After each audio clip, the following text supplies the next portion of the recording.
Well, people will say, how much change are we seeing? Because here we are, where it would seem that we're going back to leaders, or the alternative that has been presented to us, the leaders who've ruled in the past as well. How much of a change is that? That is on the one hand. But on the second hand, some people say that the problem is actually with the way we're structured. And so we've seen that within the different administrations since we had democracy, we've also seen some attempts at having a national conference and holding discussions. It was one of the things that was done in this administration. How much of that do you think also affects where we're headed as a country? Well, I was in the national conference, as you know, and we thought it was a pig in poke. And the president came to tell us that he had no answers to the problems of Nigeria, that we should provide the answers in his maiden address to us. But my experience in Abuja for 5 months was that not much will come out of it, despite all the promises that the 600 plus recommendations will be actualized. The report, I think, is still gathering dust in the office of the Secretary to the Government of the Federation. We wanted a new constitution for Nigeria because Nigeria has been living a lie. What we have is Decree 24 of 1999, which is masquerading as the Constitution of Nigeria. And when we thought of a new constitution, people were up in arms saying, no, we are okay with what we have, blah, blah, blah. So quite sincerely, I don't put a lot of stock on implementing the recommendations, despite all the noise that they're going to actualize the recommendations. In fact, the National Assembly seems to have stolen the thunder of the confab by stealing all the recommendations that... Stealing? They said they had it all along, and they didn't know why you were holding a parallel conference. Okay, it depends on who you're talking to. You should ask Jonathan why he felt the need to convene that national conference. He told us in Ife that 2 weeks ago that it was a Western, Southwestern idea. Maybe he has a point. The Yoruba agenda for the conference was over 300 pages. I don't know any other group that came up with such a comprehensive approach to the multifarious problems that are confronting us. But you are not dealing just with Yoruba people. You are dealing with 450 ethnic groups in this country. The Yorubas might have a head start in terms of preparation, blah, blah, blah. But they had to hammer out some consensus, which resulted in the recommendations that we all came up with. But I'm saying, politically speaking, time was of the essence. Jonathan did not have enough time to implement the recommendations because his eyes are fixated on 2015. And we discovered that some people came to that conference just to launder the image of Jonathan. So people came with different agendas. And since they could not get through with the Jonathan approach, then they decided to just make all the noise and let the sleeping dogs lie. So quite sincerely, if you ask me, moving Nigeria forward as you intended in your question, I think we don't need yet another conference. We've had enough conferences. We had the Abacha conference, we had the Obasanjo conference, now we have the Jonathan conference. How many conferences are we going to have? So, but in terms of what we have now on ground, 2015 is the item that we have to confront. The leadership question is critical for this country. If you want to move Nigeria forward, look at the leadership we've had from 1999 to date. Just the same thing like Ronald Reagan asked Americans in 1980. Ask yourself, has your life been better since 1999 with what you have? If your life has improved, then vote for what you have. If you want a change, then you vote for another set of people. That's what democracy is all about. The Ghanaians have done it 3 times. Nigerians have not done it. So for me, Nigeria is still a child in terms of political development. Part of democracy is the right to choose, the right to vote out a government that is underperforming or that has failed to meet the yearnings and aspirations of the people. So if you can't use the ballot box to kick out underperforming governments, then really you've not begun the journey to democracy. On this journey we're going towards 2015, yes, and moving Nigeria forward, you talked about the constitution, but the front page of the Tribune has a story that 23 states voted against local government autonomy That's in the amendment of the Constitution, the Decree 23, as you said. Now the question is, how do we achieve that change if members of the electorate are already threatening to boycott the elections? Plus, the primaries that have held across the country have had discrepancies here and there, complaints, and a lot of those people have said they're not going to vote. PVC distributions, many people haven't gotten their voters' cards.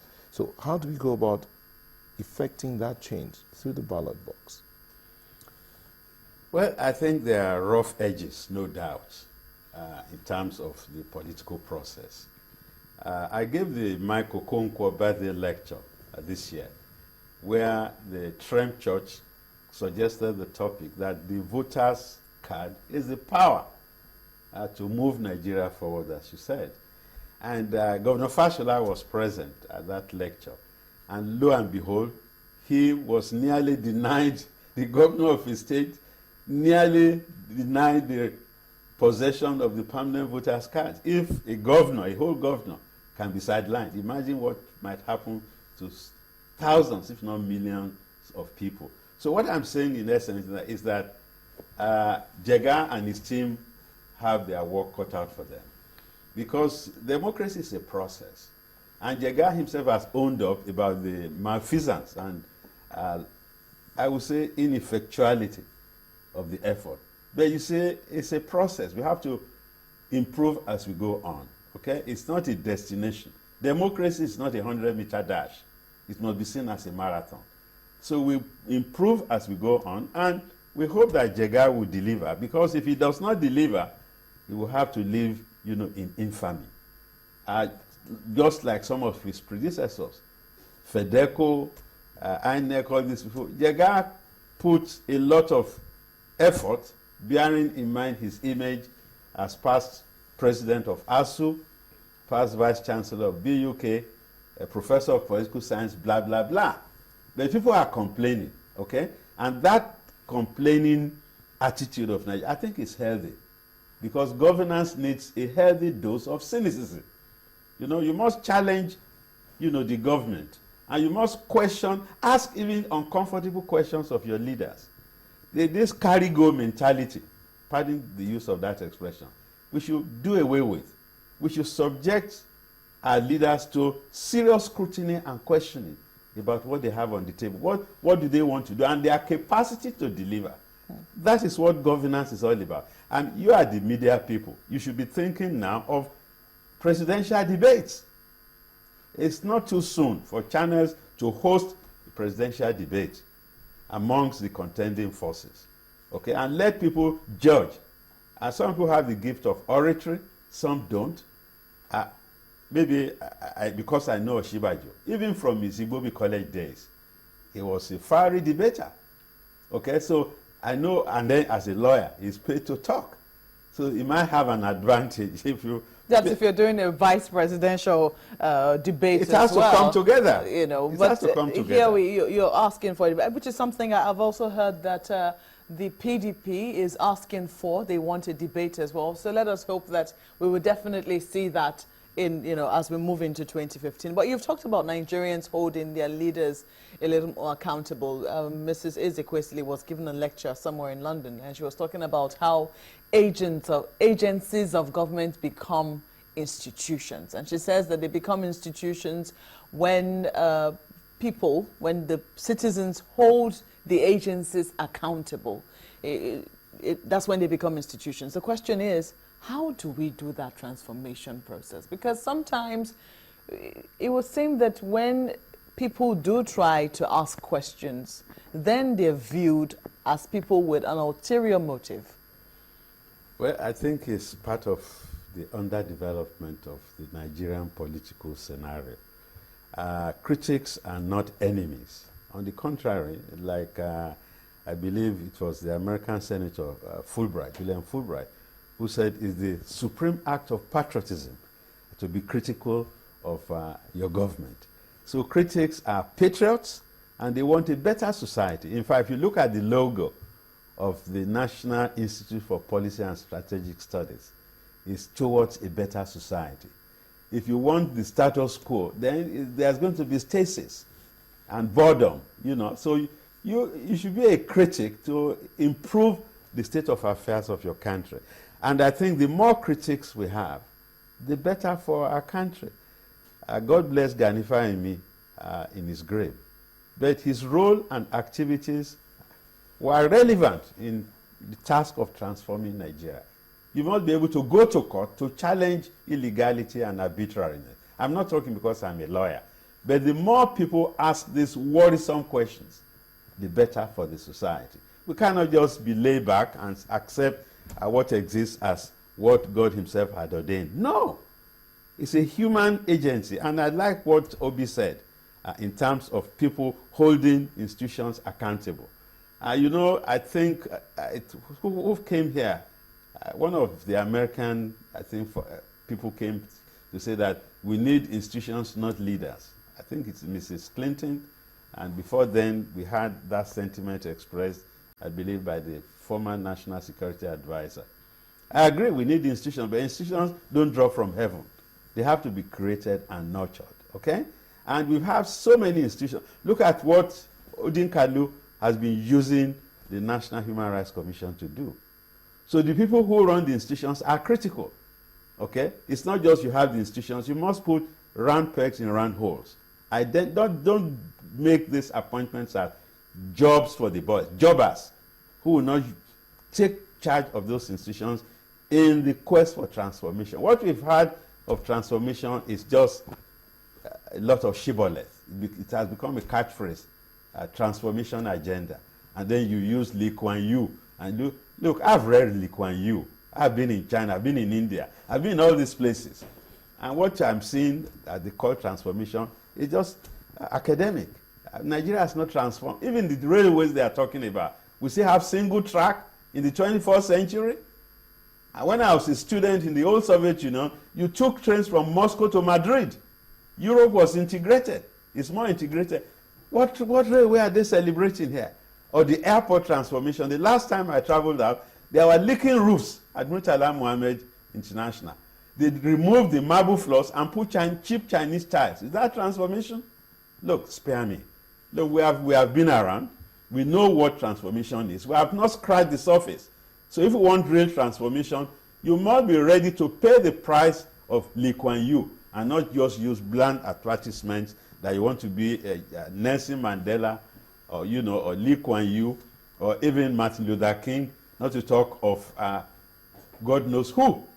So transformation is not a glib talk.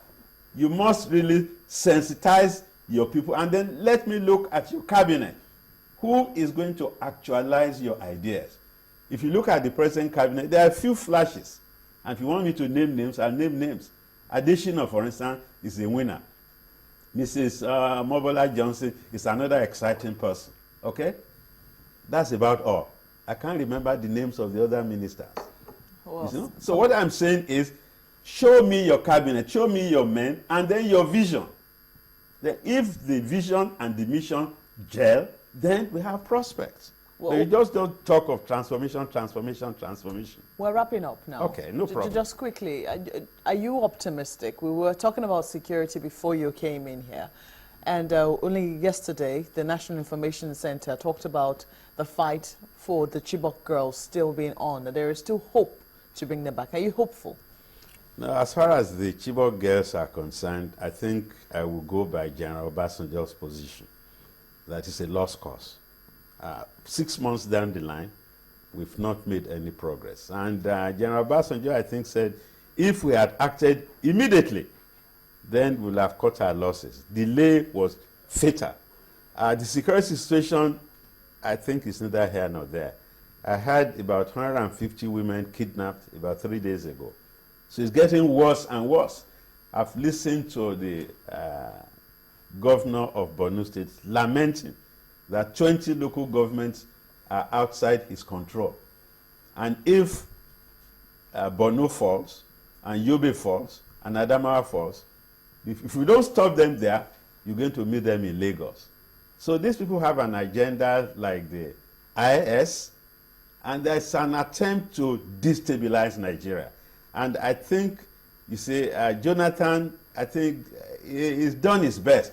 but it seems his best is not good enough for us. I remember he said he was not a general, he was not a Goliath. He even said, don't call me commander-in-chief. And my response would be that of Truman. If you don't like the heat, get out of the kitchen. Thank you, Professor Akin Oyebode, Professor of International Law, University of Lagos. Thank you for coming on the show. You're most welcome. Sunrise Daily will continue in a moment. Please join us again.